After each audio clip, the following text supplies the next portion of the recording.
Galactifrac, le podcast francophone dédié à Battlestar Galactica. Avant d'attaquer pour de bon notre passage en revue des épisodes de Battlestar Galactica dans des épisodes Analytica en compagnie de Karine, je tiens dans cet épisode hors série à tenter de répondre à une question qui est fréquemment posée par les nouveaux spectateurs, à savoir dans quel ordre faut-il regarder Battlestar Galactica ? En effet, avec une saison 1 qui a débuté en 2004, mais qui a été précédée par une mini-série en 2 parties 1 an auparavant, sans parler de la série originale de la fin des années 70, et sans oublier les téléfilms dont certains ne se regardent pas forcément en respectant l'ordre initial de leur diffusion, et sans mentionner les webisodes dont certains ne sont pas du tout connus des fans, ou encore la série préquelle dont l'action se déroule avant la série principale, il faut avouer que c'est pas du tout facile de s'y retrouver, surtout quand on veut juste regarder Battlestar Galactica pour la première fois. C'est donc aux nouveaux spectateurs de Battlestar Galactica que s'adresse avant tout cet épisode qui se veut le plus didactique possible et surtout dénué de spoilers. J'insiste vraiment sur ce point, vous n'avez rien à craindre. Mais que ceux qui ont déjà tout regardé, ou presque tout regardé, se rassurent car il y aura aussi des informations qui devraient vous intéresser dans cet épisode, notamment en ce qui concerne la dernière saison de la série et la façon dont elle aurait pu se conclure, toujours sans spoiler, si, vous en faites pas, vraiment. Allez, décollage. Avant toute chose, je tiens à vous préciser qu'il existe différentes recommandations d'ordre de visionnage qu'il est possible de trouver sur Internet. Celle que vous êtes sur le point d'écouter est la mienne, et elle s'adresse avant tout à ceux qui découvrent Battlestar Galactica pour la première fois et qui aimeraient connaître un ordre de visionnage qui permet d'apprécier le mieux possible la série telle qu'elle a été conçue par son showrunner Ronald D. Moore. Donc, si vous attaquez la série pour la première fois, ou que vous connaissez des personnes qui aimeraient se lancer dans la série, n'hésitez pas à leur recommander cet épisode du podcast afin qu'elles puissent se lancer sereinement dans leur visionnage. En plus, je mettrai également cet ordre de visionnage par écrit dans les notes de l'émission pour ceux qui sont allergiques au podcast ou qui voudraient simplement le reconsulter sans avoir à réécouter l'épisode. Comme je vais passer en revue toutes les œuvres télévisuelles existantes à ce jour et ayant un lien avec Battlestar Galactica, celles et ceux qui n'auraient peut-être pas encore tout vu pourront également en profiter pour savoir si tel téléfilm, tel préquel ou tel webisode mérite vraiment d'être vu et à quel moment il peut être intéressant de le voir. En fin d'épisode, j'aborderai également un autre ordre de visionnage un peu plus complexe pour ceux qui connaissent déjà la série et qui aimeraient la redécouvrir en respectant la chronologie complète des événements. En gros, dans cet épisode, je vais aller du plus simple au plus complexe. Commençons par répondre à une question de base. Faut-il regarder la série originale de 1978 et par extension son spin-off raté de 1980 ? Eh bien, même si j'aime beaucoup cette série originale avec son charme désuet, je répondrai non. La série de Glen Larson a beaucoup vieilli, que ce soit visuellement ou en termes de rythme et de narration. Il n'est absolument pas nécessaire de l'avoir vue pour apprécier la série des années 2000, qui est un reboot de la même histoire, mais avec une tonalité et des développements différents, et surtout qui est toujours d'actualité comparé à la série des années 70. À la limite, si vous n'avez pas grandi avec la série originale, vous pouvez la regarder par curiosité ou par complétisme. C'est une science-fiction télévisuelle qui est aujourd'hui très datée et dont on voit très vite les limites, surtout en haute définition. Le principal intérêt de cette série réside dans ses effets spéciaux révolutionnaires pour la télévision de 1978, ou encore le fait de la voir pour saisir les petits clins d'œil présents ici et là dans la série réimaginée des années 2000, car il y en a pas mal. Mais on les détaillera dans notre podcast de toute façon. Si vous voulez vraiment savoir à quoi ressemble la série originale, je vous recommande éventuellement le téléfilm pilote de 2 heures, ou la version découpée en 3 épisodes. Si ça vous plaît, vous pouvez tenter les 21 épisodes suivants, mais ce n'est pas la peine de vous forcer.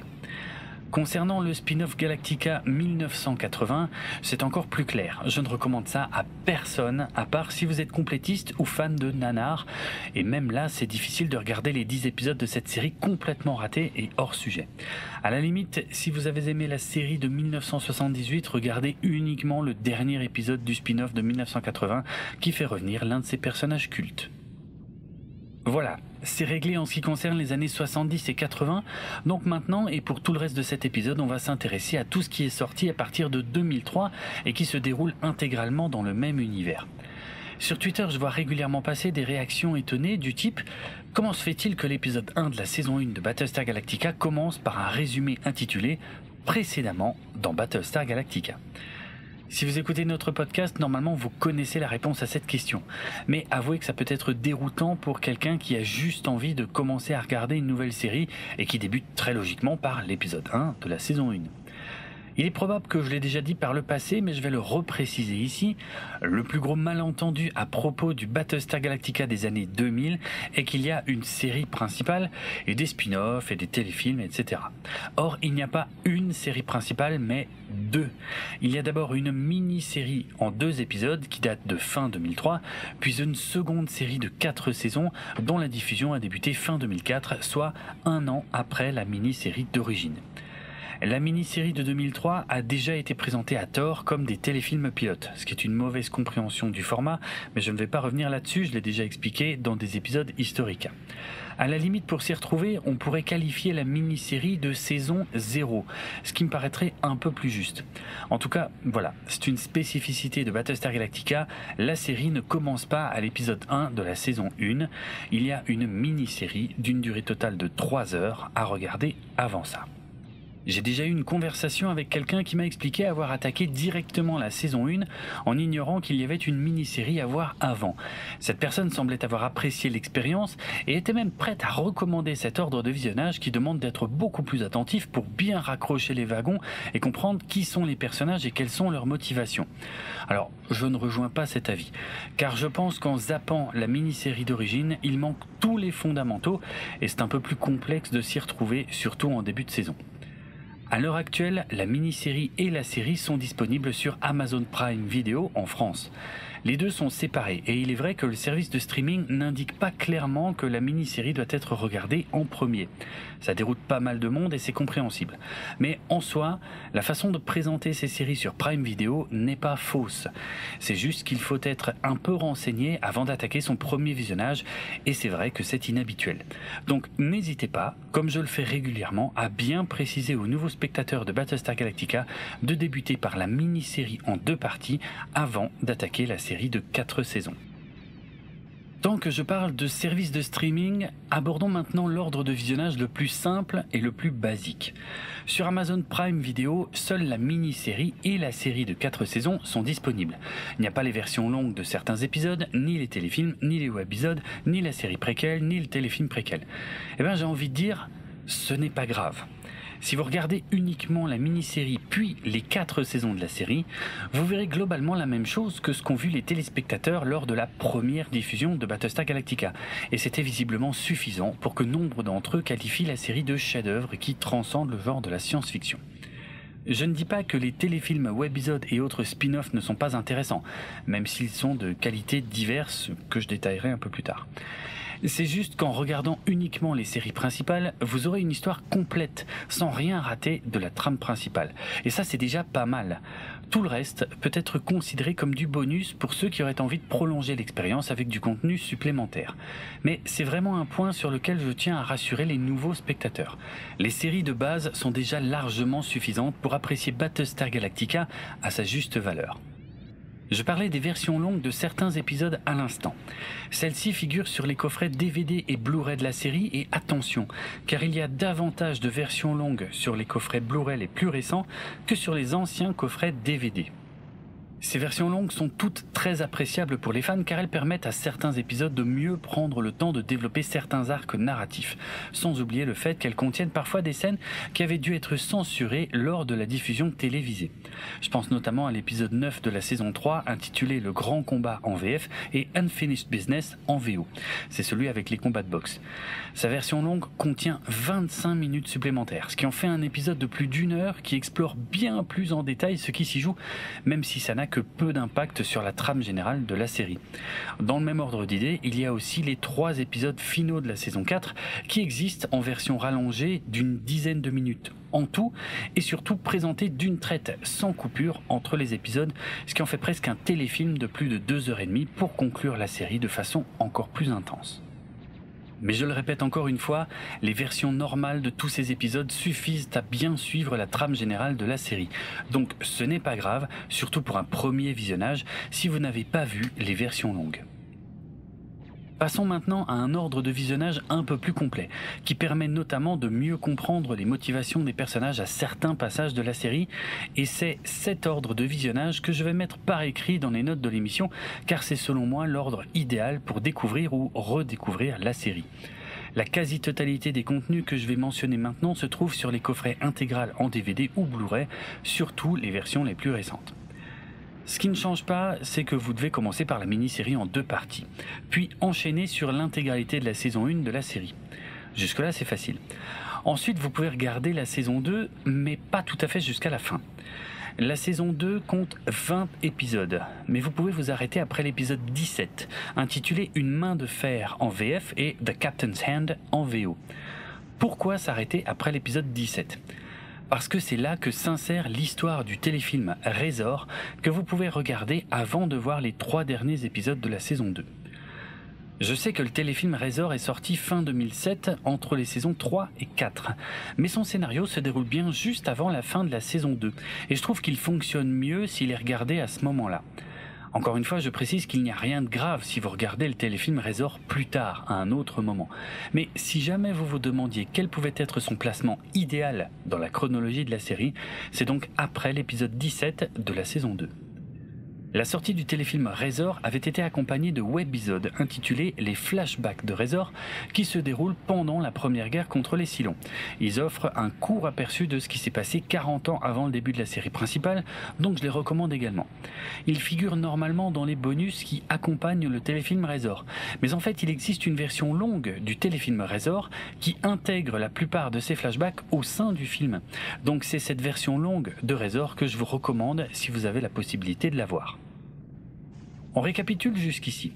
D'abord la mini-série en 2 parties, puis la saison 1, puis la saison 2 jusqu'à l'épisode 17, puis si possible la version longue de Razor qui intègre les flashbacks, puis les 3 derniers épisodes de la saison 2. Là, avant d'attaquer la saison 3, vous pourriez être intéressé par les 10 webisodes intitulés The Resistance, dont le but était justement de patienter avant le début de la saison 3 en nous montrant les coulisses de la résistance en question. Ces webisodes sont des petits épisodes initialement diffusés uniquement sur internet, mais qui figurent désormais sur les coffrets DVD depuis 2014, et normalement sur tous les coffrets Blu-ray. Ces webisodes durent entre 2 et 5 minutes chacun et permettent de donner davantage de contexte au début de la saison 3. Je n'en dirai pas plus puisqu'évidemment je fais bien attention à ne pas vous spoiler. Ils sont toutefois loin d'être essentiels à la compréhension du début de la saison 3, donc il n'y a rien de grave si vous ne les voyez pas. D'autant plus que la plupart des personnages principaux de la série n'y apparaissent pas. C'est juste un petit bonus, loin d'être essentiel, mais pas inintéressant vu la situation dans la série à ce moment-là. Une petite précision, ces webisodes ne sont pas en haute définition et n'existent qu'en version sous-titrée en français. Il n'y a pas de VF car ils n'ont jamais été doublés. On récapitule de nouveau un petit coup ? Allez, la mini-série en 2 parties, la saison 1, la saison 2 jusqu'à l'épisode 17, le téléfilm Razor en version longue, la fin de saison 2, puis les webisodes The Resistance que je viens de mentionner. Et bien après c'est bon, vous pouvez attaquer la saison 3 et même enchaîner directement sur la saison 4, ce que je ne doute pas que vous aurez très envie de faire quand vous aurez vu la fin de la saison 3. Vous pouvez ainsi regarder la saison 4 jusqu'à l'épisode 11, intitulé Déception en VF et Sometimes a Great Notion en VO. Alors pourquoi s'arrêter en si bon chemin durant la saison 4 ? Car juste après l'épisode 11, il y a 10 webisodes intitulés The Face of the Enemy qui durent chacun entre 3 et 6 minutes. Alors là je sais qu'il va falloir que je m'arrête un instant pour qu'on parle un peu de ces webisodes. Je vous imagine en train de décortiquer tous les bonus de vos coffrets DVD et Blu-ray, récents ou moins récents, et arriver à la conclusion que vous n'y trouvez aucune trace de webisode intitulé The Face of the Enemy.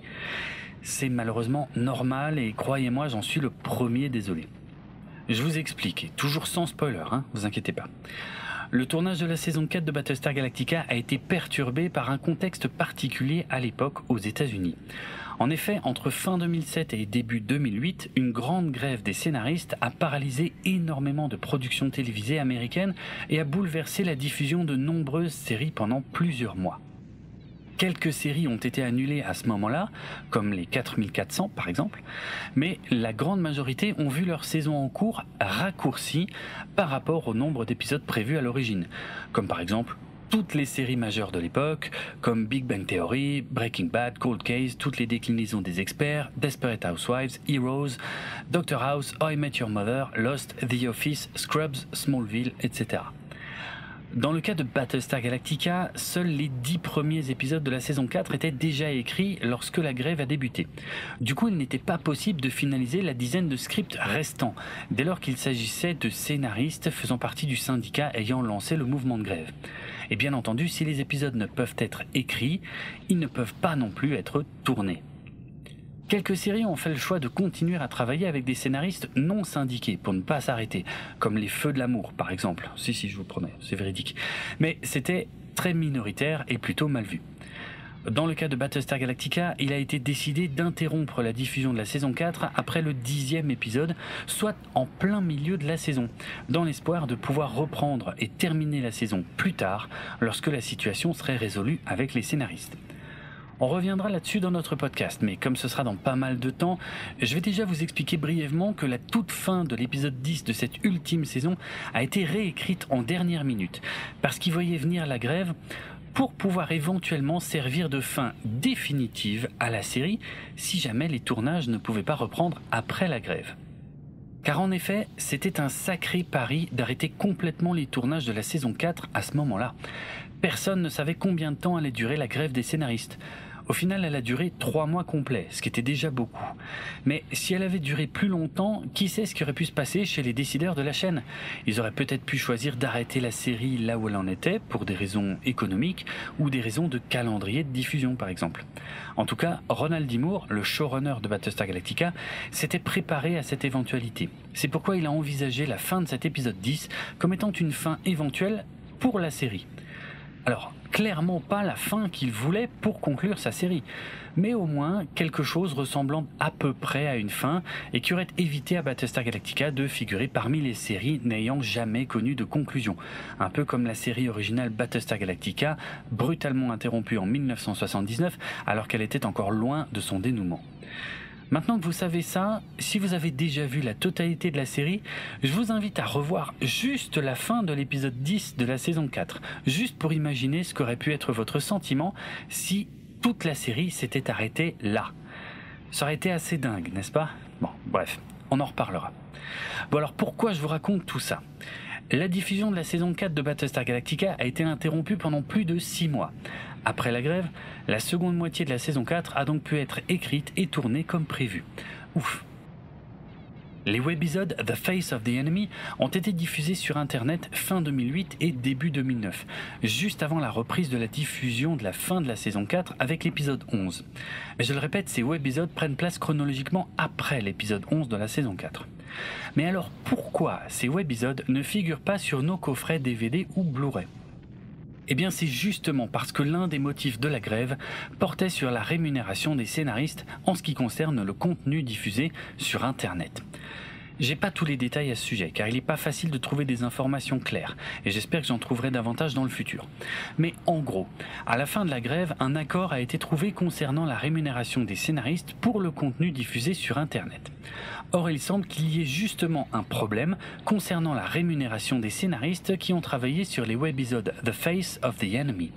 Donc le plus simple pour Universal, afin d'éviter les conflits de rémunération, a été de retirer ces webisodes d'Internet et de ne pas les inclure dans les coffrets DVD et Blu-ray destinés aux États-Unis et à l'Europe.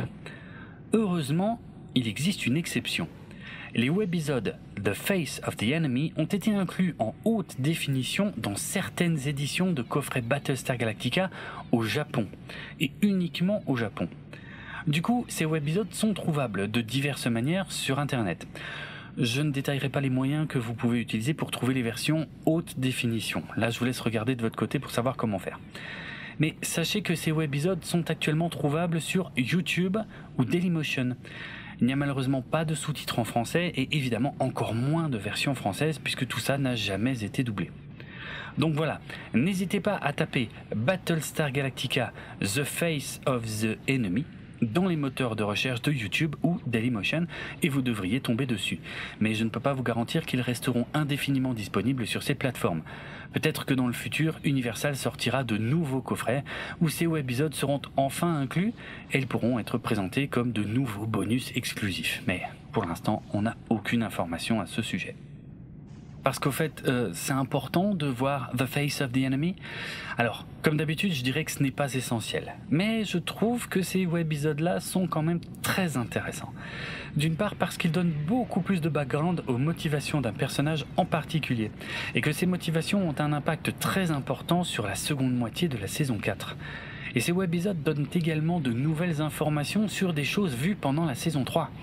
Donc ces webisodes sont à la fois le contenu bonus le plus intéressant puisqu'ils concernent directement plusieurs personnages principaux de la série, mais aussi le plus difficile à se procurer. Ne vous en faites pas, ça ne change pas la vision de la fin de la série. C'est juste que ça amène de façon plus logique certains éléments de la fin de saison. Je n'en dis pas plus ici, mais on y reviendra bien plus en détail dans de futurs épisodes de ce podcast. Voilà, on récapitule encore une fois. D'abord la mini-série en 2 parties, puis la saison 1, puis la saison 2 jusqu'à l'épisode 17, puis le téléfilm Razor en version longue, et après la fin de saison 2, les webisodes The Resistance, la saison 3, puis la saison 4 jusqu'à l'épisode 11, les webisodes The Face of the Enemy, et enfin les 10 derniers épisodes de la saison 4. Et là, bravo, vous êtes arrivés à la fin de la série. Mais ce n'est pas fini. En effet, après la fin de la série, il y a encore eu un téléfilm. Celui-ci s'intitule The Plan, le plan. Mais ce n'est pas une suite. The Plan revient en effet sur les événements des saisons 1 et 2 de la série, mais en nous présentant les choses avec un autre point de vue. Là non plus, je ne vais pas entrer dans les détails pour ne pas spoiler, mais il y a tout de même une chose très importante à savoir. Même si The Plan est en quelque sorte un résumé des saisons 1 et 2 avec un point de vue légèrement différent, il ne faut surtout pas regarder ce téléfilm avant d'avoir terminé la série complète, car sinon ça spoile des éléments importants des saisons 3 et 4. Donc voilà, The Plan, c'est seulement à regarder après avoir vu tout le reste de la série principale. Quant à l'intérêt de The Plan, on ne va pas se mentir. Les critiques de ce téléfilm ont toujours été mitigées et c'est assez justifié. L'intérêt de ce qui est montré dans The Plan reste assez limité et ça ne va pas bouleverser votre vision des 2 premières saisons si vous avez terminé de regarder la série. C'est juste un moyen de rallonger un peu la sauce, mais c'est loin d'être indispensable. Voilà, là on a passé en revue tout ce qui concerne la série principale. Donc maintenant on va jeter un œil aux spin-offs, c'est-à-dire aux œuvres en lien avec la série principale, mais avec d'autres personnages principaux et qui, dans ce cas, se déroulent à d'autres époques. Moins d'1 an après la fin de la série Battlestar Galactica aux États-Unis, la série Caprica a débuté sa diffusion. Il s'agit d'un spin-off qui, comme son nom l'indique, voit son action se dérouler intégralement sur la planète Caprica. Et tout ça se déroule 58 ans avant le début des séries Battlestar Galactica. Ça se déroule même avant la création des Cylons, donc c'est logiquement avant la première guerre contre les Cylons. J'ai déjà vu des personnes qui recommandent de commencer un premier visionnage de l'intégralité de la saga par cette série Caprica, vu que c'est le point de départ chronologique de tout le reste. Encore une fois, je ne suis pas du tout d'accord avec ça, et pour plusieurs raisons. D'une part, parce que ce n'est pas parce que ça se passe avant tout le reste que c'est forcément mieux de la voir avant tout le reste. Pour être plus clair, c'est une série qui fait parfois des clins d'œil à ce qui se passe 58 ans plus tard dans les séries principales. Or, il est impossible de saisir ces petites références si on n'a pas d'abord vu les séries principales. C'est aussi simple que ça. Mais il y a une autre raison, qui est davantage subjective, je l'admets. J'ai en effet nettement moins apprécié cette série Caprica, qui a été annulée au bout d'une seule saison, par rapport à Battlestar Galactica. C'est mon avis, il n'est pas forcément partagé par tout le monde. Mais ce que je me dis, c'est qu'en tant que nouvelle spectatrice ou nouveau spectateur, il serait dommage de commencer par une série un peu poussive qui n'est pas du tout représentative de la vraie qualité de Battlestar Galactica. D'autant plus que les 2 séries n'évoluent pas du tout dans le même genre. Caprica est en effet beaucoup plus terre-à-terre que son aîné, et ce n'est pas du space opéra sur fond de conflit. On y suit simplement le quotidien croisé de 2 familles très différentes sur la planète Caprica, et je n'en dirai pas plus. Donc en complément à la série principale, et pour prolonger un peu l'expérience dans le même univers, on peut regarder Caprica après avoir vu Battlestar Galactica. Il faut juste ne pas s'attendre à quelque chose de similaire. Mais à regarder en premier, avant d'attaquer Battlestar Galactica, là je dis surtout pas. Mais bon, c'est à vous de voir. Et si vous voulez juste voir à quoi ressemble la série Caprica, regardez peut-être seulement le pilote. Et pour le reste des épisodes, je vous laisse décider. L'autre spin-off des séries principales, qui est d'ailleurs le dernier produit télévisuel à avoir vu le jour dans cet univers pour l'instant, est le téléfilm Blood and Chrome de 2012. Blood and Chrome aurait dû être le pilote d'une nouvelle série Battlestar Galactica dont l'action se déroulait durant la 10e année de la première guerre contre les Cylons. Chronologiquement, Blood and Chrome se déroule donc environ 16 ans après le spin-off Caprica dont je viens de parler et un peu plus de 40 ans, voire 42 ans si je ne dis pas de bêtises, avant la mini-série Battlestar Galactica. Cette fois, c'est bien du space opéra, et c'est bien pendant une guerre contre les Cylons, donc on est dans un style beaucoup plus proche de celui des séries principales. Comme il s'agit d'un pilote d'une série qui n'a jamais vu le jour, il y a un petit sentiment d'inachevé. Mais on a tout de même droit à une histoire complète et qui se tient, ce qui n'était d'ailleurs pas vraiment le cas de la fin de saison de Caprica.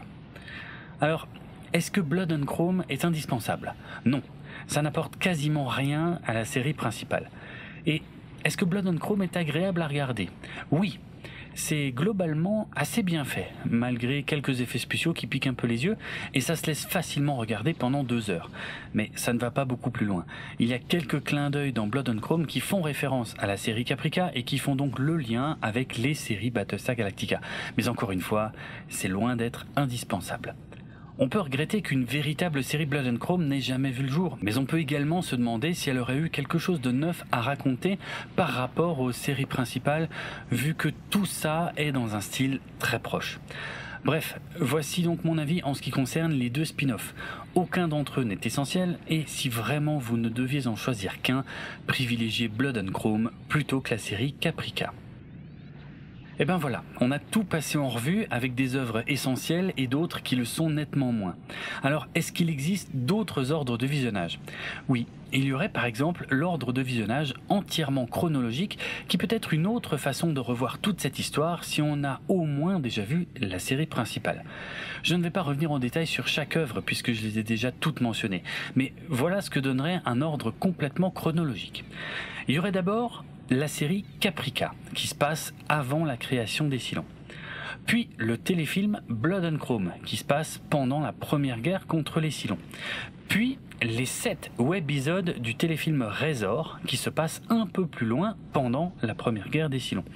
Puis, et à partir de là, c'est quasiment le même ordre que celui que je vous ai donné jusqu'ici, la mini-série Battlestar Galactica en 2 parties, puis la saison 1, puis la saison 2 jusqu'à l'épisode 17, puis le téléfilm Razor, puis les 3 derniers épisodes de la saison 2, puis les webisodes The Resistance, puis la saison 3, puis la saison 4 jusqu'à l'épisode 11, puis les webisodes The Face of the Enemy, puis les épisodes 12 à 15 de la saison 4, puis le téléfilm The Plan, puis les derniers épisodes de la saison 4. Vous aurez noté qu'ici j'ai placé le téléfilm The Plan entre les épisodes 15 et 16 de la saison 4, car il semblerait qu'un visionnage du téléfilm à cet endroit mette un peu mieux les choses en place pour la fin de la série.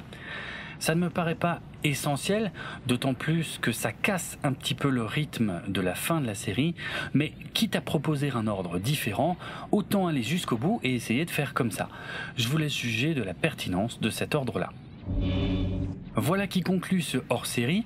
J'espère que vous aurez tout de même appris certaines choses sur les différentes œuvres de la saga dans cet épisode un peu particulier.